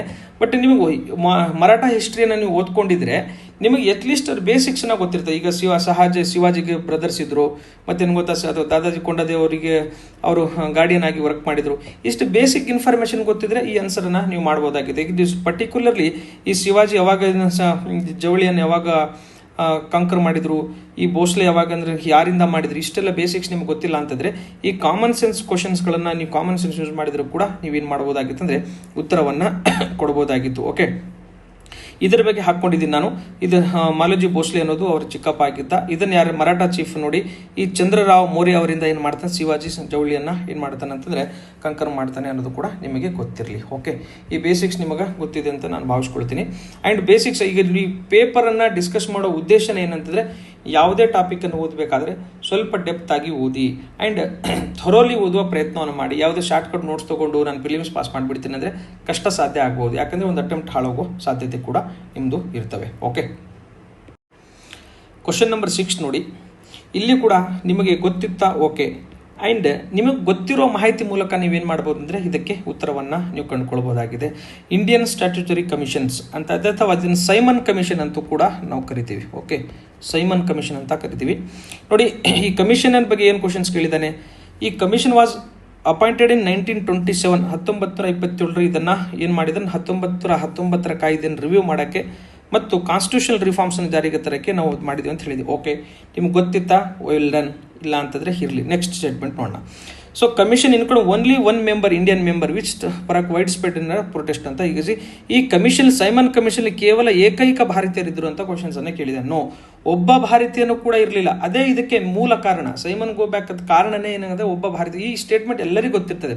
ಸೈಮನ್ ಕಮಿಷನ್ನಲ್ಲಿ ಒಬ್ಬರೂ ಭಾರತೀಯರಿರಲಿಲ್ಲ ಅನ್ನೋ ಅಂಶ ಯಾರು ಈಗ ತಾನೇ ಪ್ರಿಪರೇಷನ್ಸ್ ಮಾಡಕ್ಕೆ ಬಂದಿದ್ದಾನೆ ಆ ಹುಡುಗನೂ ಕೂಡ ಗೊತ್ತಿರ್ತದೆ. ಸೊ ಬಿ ಅನ್ನೋದು ತಪ್ಪಾಯ್ತು ಈಗ. ಓಕೆನಾ, ಇಷ್ಟು ಈ ಬಿ ಒಂದು ಜನರಲ್ ಅವೇರ್ನೆಸ್ ನಮಗೇನಿದೆ ಆ ಇನ್ಫಾರ್ಮೇಷನ್ ತಗೊಂಡು ನಾವು ಉತ್ತರವನ್ನು ಕಂಡುಕೊಳ್ಳುವ ಪ್ರಯತ್ನವನ್ನು ಮಾಡೋಣ. ಸೊ ಇದು ಏನಾಗಿತ್ತು ಅಂದರೆ ಬಿ ತಪ್ಪಾಯ್ತು ಅಂದರೆ ಆಪ್ಷನ್ ಸಿ ತಪ್ಪಾಯಿತು. ಯಾಕಂದ್ರೆ ಅದ್ರಲ್ಲಿ ಬಿ ಆಪ್ಷನ್ಸ್ ಇದೆ. ಓಕೆನಾ, ಇದು ಸಾರಿ ನೋಡಿ, ಇಲ್ಲಿ ಏನಾಗಿದೆ ಅಂದರೆ ಸ್ಟೇಟ್ಮೆಂಟಲ್ಲಿ ಯಾವ ಸ್ಟೇಟ್ಮೆಂಟ್ ಇನ್ಕರೆಕ್ಟ್ ಆಗಿದೆ ಅಂತ ಕ್ವಶನ್ಸನ್ನು ಕೇಳಿದ್ದಾನೆ. ಓಕೆ, ಈ ರೀತಿ ನೋಡಿ ಫ್ಲೋ ಅಲ್ಲಿ ನಾವೇನಾಗುತ್ತೆ ಗೊತ್ತಾ, ನಾವು ಅದನ್ನು ಕರೆಕ್ಟ್ ಅಂತ ಅಂದ್ಕೊಂಡೇ ಭಾವಿಸ್ಕೊಂಡು ನಾವು ಉತ್ತರವನ್ನು ಕೊಡ್ತಾ ಇರ್ತೀವಿ. ಬಟ್ ಕ್ವಶನ್ಸನ್ನು ಏನು ಕೇಳಿದ್ದಾನೆ, ಇನ್ಕರೆಕ್ಟ್ ಅನ್ನೋದು ಕ್ವಶನ್ಸನ್ನು ಕೇಳಿದ್ದಾನೆ. ಸೊ ಇಲ್ಲೇನಾಯಿತು, ಬಿ ಇನ್ಕರೆಕ್ಟ್ ಆಯಿತು. ಸೊ ಇಲ್ಲಿ ಬಿ ಇನ್ಕರೆಕ್ಟ್ ಆಯ್ತು ಅಂದರೆ ಈಗ ಇಲ್ಲೇನಾಯಿತು, ಆಪ್ಷನ್ 2 ಅಲ್ಲಿ ಬಿ ಇಲ್ಲ, ಇದು ಏನಾಯ್ತು ತಪ್ಪಾಯಿತು. ಆಪ್ಷನ್ ಸಿ ಅಲ್ಲಿ ಬಿ ಇಲ್ಲ, ಆಪ್ಷನ್ ಸಿ ಅಲ್ಲಿ 3ನೇದು ಬಿ ಇಲ್ಲ, 2 ಆಪ್ಷನ್ಸ್ ಐತೆ. ಈಗ ನಿಮ್ಗೆ ಆನ್ಸರ್ ಅಲ್ಲಿ ಎಲ್ಲಿರ್ಬೇಕು, ನಿಮಗೆ ಎದಲ್ಲಿ ಅಥವಾ 4ರಲ್ಲಿ ಇರಬೇಕು. ಈಗ ನಾನೇ ಕನ್ಫ್ಯೂಷನ್ ಆಗ್ತಾ ಇದ್ದೀನಿ. ಇಲ್ಲಿ ಎಕ್ಸಾಮ್ ಹಾಲಲ್ಲಿ ಏನಾಗುತ್ತೆ ಅಂದರೆ ಇನ್ನೂ ನಿಮ್ಗೆ ಕನ್ಫ್ಯೂಷನ್ ಆಗೋ ಸಾಧ್ಯತೆ ಇರ್ತದೆ. ಸೊ ನಿಮ್ಗೆ ಇನ್ಕರೆಕ್ಟ್ ಯಾವುದಂತ ಕ್ವಶನ್ಸನ್ನು ಕೇಳಿದ್ದಾನೆ. ಫಸ್ಟ್ ಎ ಈಸ್ ಕರೆಕ್ಟ್ ಇತ್ತು, ಎ ಈಸ್ ಇನ್ಕರೆಕ್ಟ್ ಇದೆ. ಓಕೆ, ಬಿ ಈಸ್ ಇನ್ಕರೆಕ್ಟ್ ಇದೆ, ಬಿ ನಿಮ್ಮ ಉತ್ತರದಲ್ಲಿ ಇರಬೇಕು. And the outcome of commissions round table conference. ಹೌದು, ಈ ಔಟ್ಕಮ್ ಏನಾಗುತ್ತೆ ಅಂದರೆ ಮೂರು ರೌಂಡ್ ಟೇಬಲ್ ಕಾನ್ಫರೆನ್ಸ್ಗೆ ಏನಾಗುತ್ತೆ ಅಂದರೆ 3 ರೌಂಡ್ ಟೇಬಲ್ ಕಾನ್ಫರೆನ್ಸ್ಗೆ ದಾರಿ ಆಗ್ತದೆ. ಇದನ್ನು ಕೂಡ ಹೌದು, ಇದು ಕೂಡ ಕರೆಕ್ಟು. ಗೌರ್ಮೆಂಟ್ ಆಫ್ ಇಂಡಿಯಾ ಯಾಕೆ ಇಂಟ್ರೊಡ್ಯೂಸ್ ಏನು ಗೊತ್ತಾ, ಡಯಾರ್ಕಿ ಇನ್ ಪ್ರೊವಿನ್ಸ್. ಡಯಾರ್ಕಿ ನೋಡಿ, ಈ ಡಯಾರ್ಕಿಯನ್ನು ಪ್ರೊವಿನ್ಸಲ್ಲಿ ಏನು ಮಾಡುತ್ತೆ ಅಂದರೆ ಗೌರ್ಮೆಂಟ್ ಆಫ್ ಇಂಡಿಯಾ ಇಂಟ್ರೊಡ್ಯೂಸ್ ಮಾಡುತ್ತೆ ಅಂತ ಹೇಳಿದ್ರು. ನೋ, ಇದೇನು ಗೊತ್ತಾ, ಇದನ್ನು ಪ್ರೊಹಿಬಿಟ್ ಮಾಡ್ತದೆ. ಇದು ಇಂಟ್ರೊಡ್ಯೂಸ್ ಮಾಡೋಂಗಿಲ್ಲ, ಪ್ರೊಹಿಬಿಟ್ ಮಾಡ್ತದೆ. ಸೊ ನಿಮ್ಮ ಉತ್ತರ ಏನೀಗ ಬಿ ಮತ್ತು ಡಿ ಅನ್ನೋದು ನಿಮ್ಮ ಉತ್ತರ. 4 ನಿಮಗೆ ಉತ್ತರವಾಗಿರುವಂಥದ್ದು. ಇಲ್ಲಿ ನಿಮಗೆ ನಾನು ಇನ್ನೂ ವಿಡಿಯೋ ರೆಕಾರ್ಡಿಂಗ್ ಮಾಡುವಾಗ ಈಗ ನಾನು ತಪ್ಪು ಹೇಳಿದ್ದೀನಿ ಅಂತ ಹೇಳಿಕೆ ಇದನ್ನು ರೆಕಾರ್ಡಿಂಗ್ ಮಾಡ್ಬೋದು ನಾನು. ಬಟ್ ನನಗದು ಇಂಪಾರ್ಟೆಂಟ್ ಅಲ್ಲ. ನನಗೆ ಏನು ಇಂಪಾರ್ಟೆಂಟ್ ಅಂದರೆ ನಾವು ಏನು ತಪ್ಪು ಮಾಡ್ತೀವಿ ಅನ್ನೋದು ಭಾಳ ಇಂಪಾರ್ಟೆಂಟ್ ಆಗ್ತಾ ಹೋಗುತ್ತೆ. ಸೊ ಇಲ್ಲಿ ನೀವು ಕ್ವಶನ್ಸನ್ನು ಓದಬೇಕಾದ್ರೆ ಇನ್ಕರೆಕ್ಟಾ ಅಥವಾ ಕರೆಕ್ಟಾ ಅನ್ನೋದು ಕೂಡ ನೀವೇನು ಮಾಡಬೇಕಂದ್ರೆ ನೀವು ಕರೆಕ್ಟಾಗಿ ನೋಡ್ಕೋಬೇಕು. ಅದರ ಬೇಸಿಸ್ ಮೇಲೆ ನೀವೇನು ಮಾಡಿ ಅಂದರೆ ಉತ್ತರವನ್ನು ಕೊಂಡ್ಕೊಳ್ಳುವ ಪ್ರಯತ್ನವನ್ನು ಮಾಡಿ. ಓಕೆ, ನೋಡಿ ಈ ಜನರಲ್ ಇನ್ಫಾರ್ಮೇಷನ್ಸ್ ಒಬ್ಬರು ಭಾರತೀಯರಿಲ್ಲ ಅಂತ ಒಂದು ಇನ್ಫಾರ್ಮೇಷನ್ಸ್ ನಿಮಗೆ ಸಿಕ್ತಂದ್ರೆ ನೀವು 50-50 ಏನು ಮಾಡ್ತೀರಿ, 50-50 ಆನ್ಸರ್ನ ನಾವು ಟ್ರೈ ಮಾಡ್ತೀರಾ. ಇನ್ನು 50 ಇನ್ನೊಂದು ಡೇಟಾ ನಿಮ್ಗೆ ಗೊತ್ತಿದ್ರೆ ನೀವು ಉತ್ತರವನ್ನು ಕೊಡ್ಬೋದಾಗಿತ್ತು. ಓಕೆ, ಇಲ್ಲಿ ಸ್ವಲ್ಪ ನೀವು ಪೇಷನ್ಸ್ ಇದೆ ಇರಬೇಕು. ಯಾಕಂದರೆ ಈ ಸೈಮನ್ ಕಮಿಷನ್ 1927ರಿಂದ 1935 ಆಕ್ಟ್ಸ್ವರೆಗೆ ಏನೇನೆಲ್ಲ ಡೆವಲಪ್ಮೆಂಟ್ ಆಗಿದೆ ಎಲ್ಲವನ್ನು ಸ್ವಲ್ಪ ನಿಮಗೆ ಬ್ರೀಫ್ ಆಗಿ ಹೇಳ್ಕೊಡುವ ಪ್ರಯತ್ನವನ್ನು ನಾನು ಮಾಡ್ತೇನೆ ಇಲ್ಲಿ. ಓಕೆ, ಫಸ್ಟ್ ನೋಡಿ, ನವೆಂಬರ್ 8, 1927ರಲ್ಲಿ ಸೈಮನ್ ಕಮಿಷನ್ ಅಪಾಯಿಂಟ್ ಮಾಡ್ತೀವಿ ಅಂತ ಅನೌನ್ಸ್ ಆಗುತ್ತೆ. ಅದಕ್ಕೆ ಡಿಸೆಂಬರಲ್ಲಿ ಈ INC ಏನಾಗುತ್ತೆ ಅಂದರೆ ಮದ್ರಾಸ್ ಸೆಷನ್ ಆಗುತ್ತೆ, MA ಅನ್ಸಾರಿ ಅವರ ಅಧ್ಯಕ್ಷತೆಯಲ್ಲಿ INC ಸೆಷನ್ ಆಗುತ್ತೆ. ಆ್ಯಂಡ್ ಮುಸ್ಲಿಂ ಲೀಗ್ ಅಂದರೆ MA ಜಿನ್ನಾ ಅವರು ಏನು ಮಾಡ್ತಾರೆ ಅಂದರೆ ಅಧ್ಯಕ್ಷತೆಯಲ್ಲಿ ಆಗುತ್ತೆ. ಈ ಇಬ್ಬರು ಏನು ಮಾಡ್ತಾರೆ, INC ಮತ್ತು ಮುಸ್ಲಿಂ ಲೀಗ್ ಎರಡೂ ಈ ಕಮಿಷನ್ ಏನು ಮಾಡ್ತಾರೆ, ಬೈಕಾಟನ್ನು ಮಾಡ್ತಾರೆ.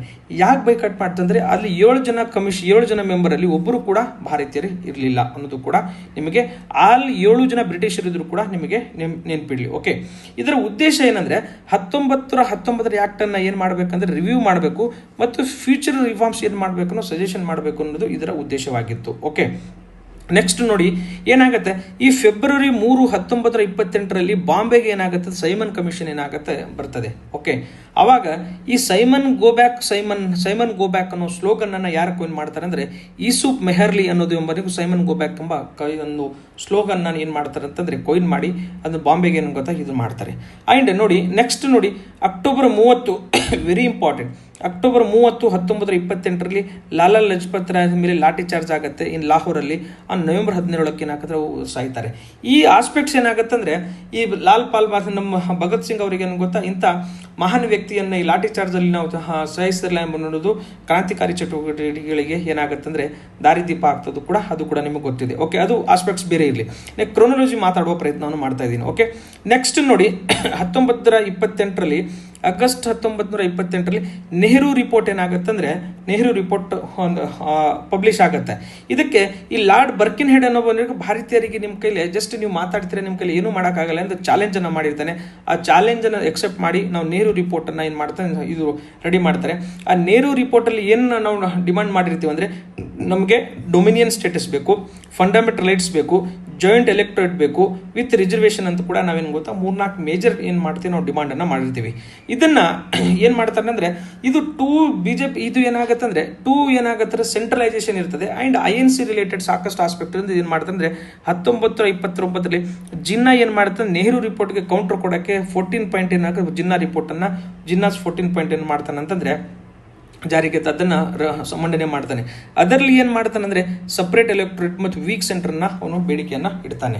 ಓಕೆ, ನೆಕ್ಸ್ಟ್ ನೋಡಿ ಇಷ್ಟರೊಳಗೆ ಏನಾಗುತ್ತೆ 1929 ಬಂದಿವಿ. ನೆಕ್ಸ್ಟ್ ಅಕ್ಟೋಬರ್ 31, 1929 ಇರ್ವಿನ್ ಡಿಕ್ಲರೇಷನ್ ಆಗುತ್ತೆ. ಈಗ ಏನು ಡಿಕ್ಲರೇಷನ್ ಮಾಡ್ತಾನೆ ಅಂತಂದರೆ ಡೊಮಿನಿಯನ್ ಸ್ಟೇಟಸ್ ಅನ್ನು ಕೊಡೋದು ಭಾರತ ಸರ್ಕಾರದ ಏನಾಗುತ್ತೆ ಅಂದರೆ ನಾವೇನು ಮಾಡ್ತೀವಿ ಅದು ನಮ್ಮ ಉದ್ದೇಶವಾಗಿದೆ ಅಂತ ಏನು ಮಾಡ್ತಾನೆ ಅಂತಂದರೆ ಬ್ರಿಟಿಷ್ ಡಿಕ್ಲರೇಷನ್ ಮಾಡ್ತಾನೆ. ಆ್ಯಂಡ್ ಅದನ್ನು ಎಲ್ಲಿ ಡಿಸ್ಕಸ್ ಮಾಡ್ತೀವಿ, ರೌಂಡ್ ಟೇಬಲ್ ಕಾನ್ಫರೆನ್ಸ್ ಏನು ಗೊತ್ತಾ, ರೌಂಡ್ ಟೇಬಲ್ ಕಾನ್ಫರೆನ್ಸಲ್ಲಿ ಡಿಸ್ಕಸ್ ಮಾಡ್ತೀವಿ ಅಂತ ಏನು ಹೇಳ್ತಾನೆ ಅಂದರೆ ಒಂದು ಪ್ರಾಮಿಸನ್ನು ಮಾಡ್ತಾನೆ. ಇಲ್ಲೂ ನೆಕ್ಸ್ಟ್ ಏನಾಗುತ್ತೆ ಅಂದರೆ 1930ಯಲ್ಲಿ ಏನಾಗುತ್ತೆ ಅಂದರೆ ಇನ್ನು ನೆಹರು ರಿಪೋರ್ಟ್ ಪಬ್ಲಿಕೇಶನ್ ಆಗ ಸೈಮನ್ ಕಮಿಷನ್ ರಿಪೋರ್ಟ್ ಏನಾಗುತ್ತೆ ಅಂದರೆ ಪಬ್ಲಿಷ್ ಆಗುತ್ತೆ. ಇಲ್ಲಿ ಬಂದು ಸ್ಟಡಿ ಮಾಡಿಕೊಂಡು 1928 ಪಬ್ಲಿಷನ್ ಆಗುತ್ತೆ.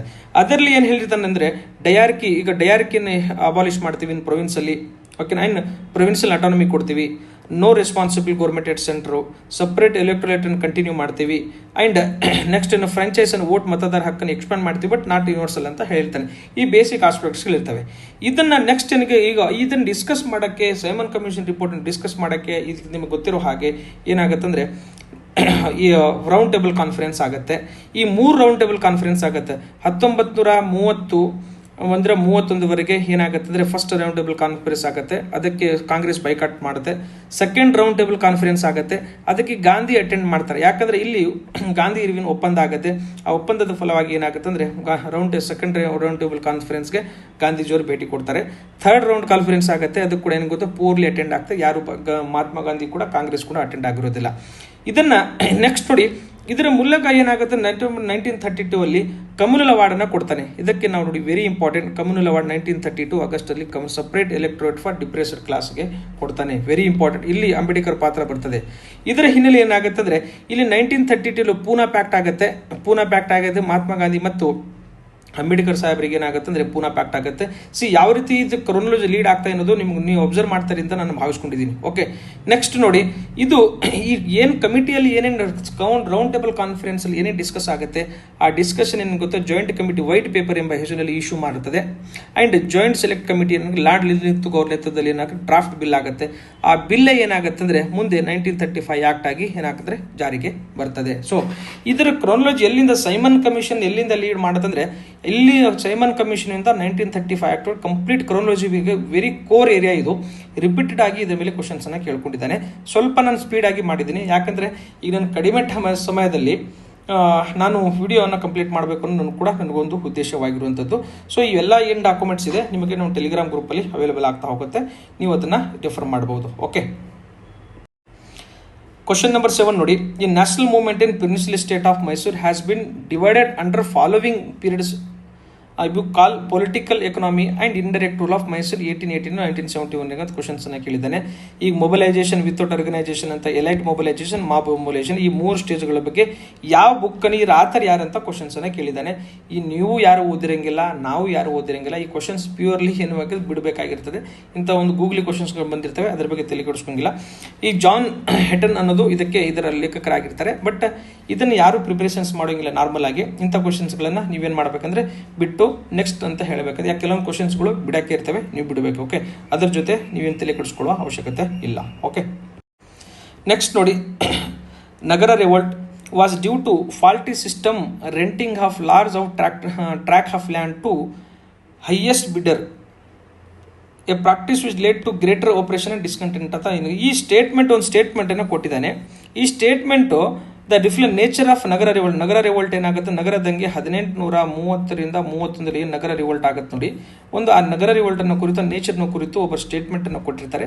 ಅದನ್ನು ಕೊಟ್ಟವ್ರು ಯಾರು ಅಂತ ಕ್ವಶನ್ಸನ್ನು ಕೇಳಿದ್ದಾನೆ. ಇಂಥ ಕ್ವಶನ್ಸ್ಗಳ ನಮಗೆ ವಿದ್ಯಾರ್ಥಿಗಳಿಗೆ ಎಕ್ಸಾಮ್ ಹಾಲಲ್ಲಿ ಕಷ್ಟ ಆಗ್ತದೆ, ಯಾರು ಅಷ್ಟು ಡೀಪ್ ಯಾರು ಓದಿರಂಗಿಲ್ಲ. ಇದನ್ನು ಕೂಡ ನೀವು ಕ್ವಶನನ್ನು ನೀವೇನು ಮಾಡಬೇಕಂದ್ರೆ ಸ್ಕಿಪ್ ಮಾಡುವಂಥ ಕ್ವಶನ್ಸ್ ಇದು. ಬಟ್ ಆ್ಯಸ್ ಎ ನಿಮ್ಮ ರೆಫರೆನ್ಸ್ ಏನಂದರೆ ಹಯವರ್ಧನ್ ರಾವ್ ಅನ್ನೋದು ಇದಕ್ಕೆ ಉತ್ತರವಾಗಿರುತ್ತದೆ. ಇದನ್ನು ಕೂಡ ನೀವು ನೆನಪಿಡುವ ಪ್ರಯತ್ನವನ್ನು ಮಾಡಿ.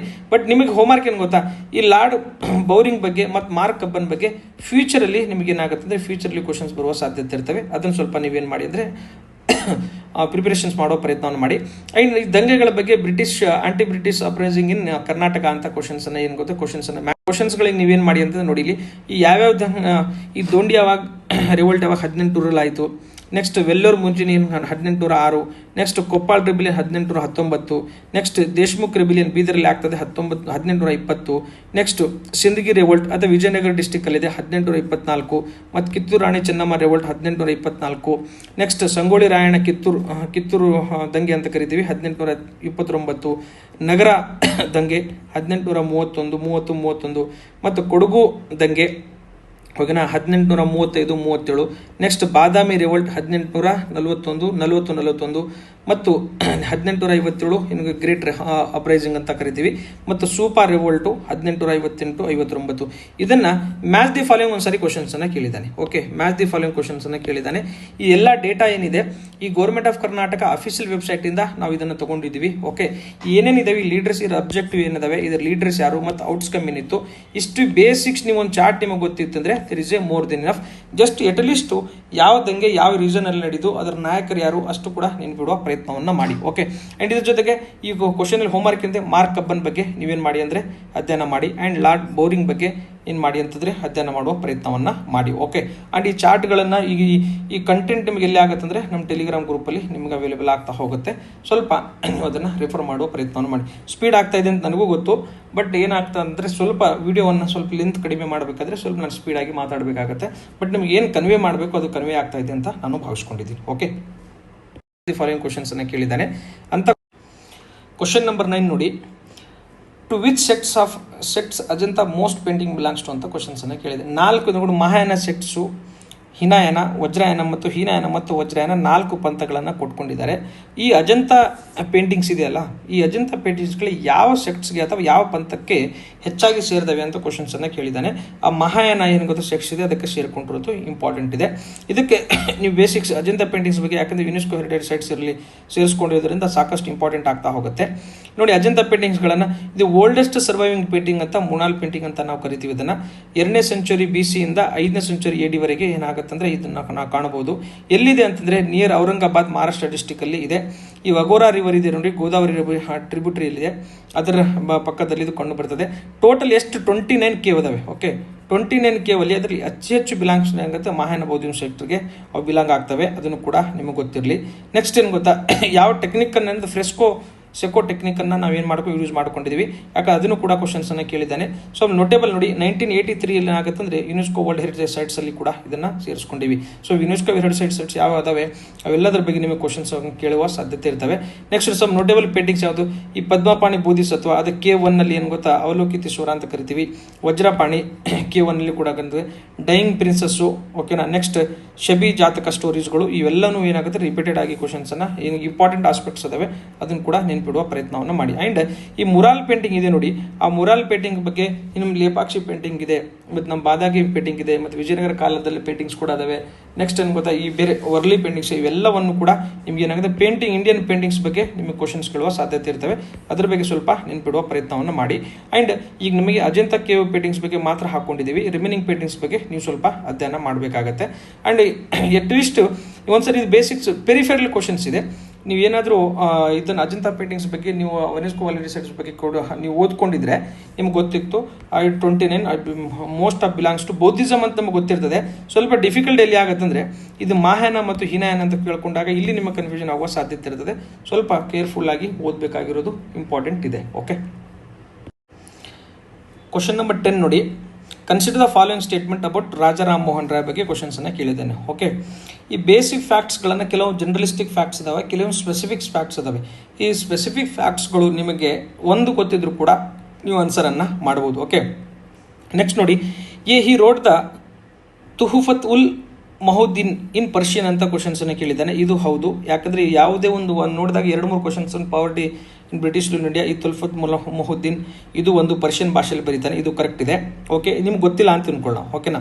ನೆಕ್ಸ್ಟ್ ಈ ಅಪೋಲ್ಡ್ ಮೋನೋಥಿಸಮ್ ಆಫ್ ವೇದ. ಓಕೆ, ಮೋನೋಥಿಸಮ್ ಅನ್ನು ಅಪೋಲ್ಡ್ ಮಾಡ್ತಾನೆ, ಇದು ಜನರಲ್ ಆಸ್ಪೆಕ್ಟ್ಸ್ ಇದೆ, ಇದನ್ನು ಕೂಡ ಗೊತ್ತಿದೆ ನಿಮಗೆ. ಓಕೆ, ಬಿ ಗೊತ್ತಿದೆ. Okay, good. ಬಿ ಗೊತ್ತಿದೆ ಅಂತಂದರೆ ಡಿ ಆಪ್ಷನ್ ಎಲಿಮಿನೇಷನ್ ಆಯಿತು. ಓಕೆ, ಈ founded servant of India society ನೋಡಿ, ಇದು ಈ ಆಸ್ಪೆಕ್ಟ್ಸ್ ನೋಡಿ. ಸರ್ವೆಂಟ್ ಆಫ್ ಇಂಡಿಯಾ ಸೊಸೈಟಿಯನ್ನು ಯಾರು ಮಾಡ್ತಾರೆ? ಗೋಖಲೆ ಅವರು 1907 ಗೋಖಲೆ ಅವರು ಮಾಡ್ತಾರೆ. ಸಿ ಆಪ್ಷನ್ಸ್ ಅಂದ್ರೆ ಒಂದು ಬೇರೆ ಒಂದು ಪಾಯಿಂಟ್ ಅಂತಂದು ಹಾಕಿದ್ದಾರೆ. ಸೊ ಏನಾಯ್ತು ಈಗ ನೋಡಿ ಡಿ ಎ ಯಾವುದು ಕರೆಕ್ಟ್ ಅಂತ ಕ್ವಶನ್ಸನ್ನು ಕೇಳಿದ್ದಾನೆ. ಸಿ ಹೋಯ್ತು, ಸಿಯಲ್ಲಿ ಈ ಆಪ್ಷನಲ್ಲಿ ಇದೆ, ಅದನ್ನು ಕೂಡ ಎಲಿಮಿನೇಷನ್ ಆಯಿತು. ಬಿ ಆಪ್ಷನ್ 3 ಕೂಡ ಅದರಲ್ಲಿ ಸಿ ಇದೆ, ಅದನ್ನು ಎಲಿಮಿನೇಷನ್ ಆಯಿತು. ನೆಕ್ಸ್ಟ್ ನೋಡಿ ನಮಗೆ ಉತ್ತರ ಏನಿದೆ ಈಗ ಎ ಬಿ ಡಿ ಅನ್ನೋದು ಇದಕ್ಕೆ ಉತ್ತರವಾಗಿ ನಮಗೆ ಬರ್ತದೆ. ಸೊ ಎಲ್ಲ ಆಸ್ಪೆಕ್ಟ್ಸ್ಗಳು ನಿಮಗೆ ಗೊತ್ತಿರಬೇಕು, ನೀವು ಸರ್ವಜ್ಞರಾಗಿರಬೇಕು, ನೀವೆಲ್ಲ ನಿಮ್ಗೆ ತಿಳ್ಕೊಂಡಿರ್ಬೇಕಂತ ಅವಶ್ಯಕತೆ ಇಲ್ಲ. ನಿಮಗೆ ಗೊತ್ತಿರುವ ನಾಲೆಜನ್ನು ತಗೊಂಡು ನೀವು ಯಾವ ರೀತಿ ಎಲಿಮಿನೇಷನ್ ಮಾಡ್ತೀರಾ, ನೀವು ಯಾವ ರೀತಿಯನ್ನು ಸಾಲ್ವ್ ಮಾಡ್ತೀರಾ ಅನ್ನೋದು ಬಹಳಷ್ಟು ಇಂಪಾರ್ಟೆಂಟ್ ಆಗ್ತಾ ಹೋಗುತ್ತೆ. ಓಕೆ, ರಾಜಾ ರಾಮ್ ಮೋಹನ್ ರಿಪೀಟೆಡ್ ಆಗಿ ಕ್ವಶನ್ಸನ್ನು ಕೇಳ್ಕೊಂಡಿದ್ದಾನೆ, ಅದನ್ನು ಕೂಡ ನಿಮಗೆ ಗೊತ್ತಿರಲಿ. ನೆಕ್ಸ್ಟ್ ನೋಡಿ, ಅವರು ಈಗ ಇಲ್ಲಿ ಕೊಟ್ಟಿದ್ದಾರೆ ನೋಡಿ, ತುಲ್ಫುಲ್ ಉಲ್ ಮೊಹಮ್ಮದೀನ್, ಅದನ್ನು ಕರೆಕ್ಟಾಗಿ ಪ್ರೊನೌನ್ಸ್ ಮಾಡ್ತಾ ಇದ್ದಿಲ್ಲ ಗೊತ್ತಿಲ್ಲ. ನೆಕ್ಸ್ಟ್ ಬ್ರಹ್ಮ ಸಮಾಜ 1828 ಅದನ್ನು ಮಾಡ್ತಾರೆ ಅಂದರೆ ಎಸ್ಟಾಬ್ಲಿಷ್ ಮಾಡ್ತಾರೆ. ನೆಕ್ಸ್ಟ್ ಅವರು ನೋಡಿ ಫ್ರೀಡಮ್ ಆಫ್ ಪ್ರೆಸ್ಗೆ ಸಂವಾದ ಕೌಮುದಿ ಬೆಂಗಾಳಿಯಲ್ಲಿ, ಮತ್ತು ಮೀರತ್ ಉಲ್ ಅಕ್ಬರ್ ಅನ್ನೋದು ಪರ್ಷಿಯನ್ ಭಾಷೆಯಲ್ಲಿ ಏನು ಮಾಡ್ತಾನೆ ಮ್ಯಾಗ್ಝಿನ್ ಬಿಡುಗಡೆ ಮಾಡ್ತಾನೆ. ನೆಕ್ಸ್ಟು ಆಂಗ್ಲೋ ಹಿಂದೂ ಸ್ಕೂಲನ್ನು 1822 ಅಲ್ಲಿ ಮತ್ತು ವೇದಾಂತ ಕಾಲೇಜನ್ನು 1826 ಏನು ಮಾಡ್ತಾರೆ, ಇದನ್ನು ಕೂಡ ಎಜುಕೇಷನ್ ಕಾಂಟ್ರಿಬ್ಯೂಷನ್ ಮಾಡ್ತಾರೆ. ನೆಕ್ಸ್ಟ್ ಅಬಾಲಿಷನ್ ಆಫ್ ಸತಿ ನೋಡಿ 1829 ಲಾರ್ಡ್ ವಿಲಿಯಂ ಬೆಂಟಿಂಗನ್ನು ಕನ್ವೆ ಮಾಡಿ ಅಬಾಲಿಷನ್ ಆಫ್ ಸತಿ ಮಾಡ್ತಾರೆ, ಅದನ್ನು ಕೂಡ ಇಂಪಾರ್ಟೆಂಟೇ.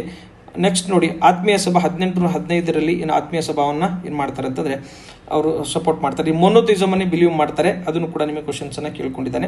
ಸೊ ಈ ರೀತಿ ಬೇಸಿಕ್ ಆಸ್ಪೆಕ್ಟ್ಸ್ಗಳು ಏನು ಪೆರಿಫೆರಲ್ ಏನೇ ಇಂಪಾರ್ಟೆಂಟ್ ಆಸ್ಪೆಕ್ಟ್ಸ್ ಅದಾವಲ್ಲ ಅದ್ರ ಬಗ್ಗೆ ಕ್ವಶನ್ಸನ್ನು ಕೇಳ್ಕೊಂಡಿದ್ದಾನೆ. ಎಟ್ ದ ಸೇಮ್ ಟೈಮ್ ನೋಡಿ ಯಾರು ನಮ್ಮ ಗೋಪಾಲ್ ಕೃಷ್ಣ ಗೋಖಲೆ ಅವರು ಸರ್ವೆಂಟ್ ಆಫ್ ಇಂಡಿಯಾ ಸೊಸೈಟಿಯನ್ನು 1907 ಏನು ಮಾಡ್ತಾರೆ ಅಂತಂದರೆ ಅದನ್ನು ಸ್ಥಾಪನೆ ಮಾಡ್ತಾರೆ, ಅದನ್ನು ಕೂಡ ನಿಮಗೆ ಕ್ವಶನ್ಸನ್ನು ಕೇಳ್ಕೊಂಡಿದ್ದಾನೆ, ಅದನ್ನು ಕೂಡ ನೆನ್ಪಿಡುವ ಪ್ರಯತ್ನವನ್ನು ಮಾಡಿ. ಇಲ್ಲಿ ನೋಡಿ founded servant of India society 1907 ಅಂದೆ, 1905 ಏನಾಗುತ್ತೆ ಅಂದರೆ ಸರ್ವೆಂಟ್ ಆಫ್ ಇಂಡಿಯಾ ಸೊಸೈಟಿ ಅನ್ನು ಅವರು ಮಾಡ್ತಾರೆ ಅಂದರೆ expansion of Indian education system ಮಾಡೋಕ್ಕೆ ಅದನ್ನು ಮಾಡ್ತಾರೆ. Okay, next founded Ranade institute of economy 1908 Ranade institute of economics ಅನ್ನು ಕೂಡ ಇದು ಮಾಡ್ತಾರೆ. ಆ್ಯಂಡ್ ನೆಕ್ಸ್ಟ್ ನೋಡಿ start English weekly news paper Hitavada ಏನು ಪೂರ್ ಪೀಪಲ್ಸ್ ಪೇಪರ್ ಅನ್ನೋದು ಕೂಡ ಇಂಗ್ಲೀಷಲ್ಲಿ ಏನು ಮಾಡ್ತಾನೆ ಅಂದರೆ ಪೇಪರ್ ಕೂಡ ಇದು ಮಾಡ್ತಾನೆ, ಇದನ್ನು ಹಿತವಾದ ಕೂಡ ರಿಪೀಟೆಡ್ ಆಗಿ ಎಕ್ಸಾಮಲ್ಲಿ ಕ್ವೆಶನ್ನ ಕೇಳ್ಕೊಂಡಿದ್ದಾನೆ.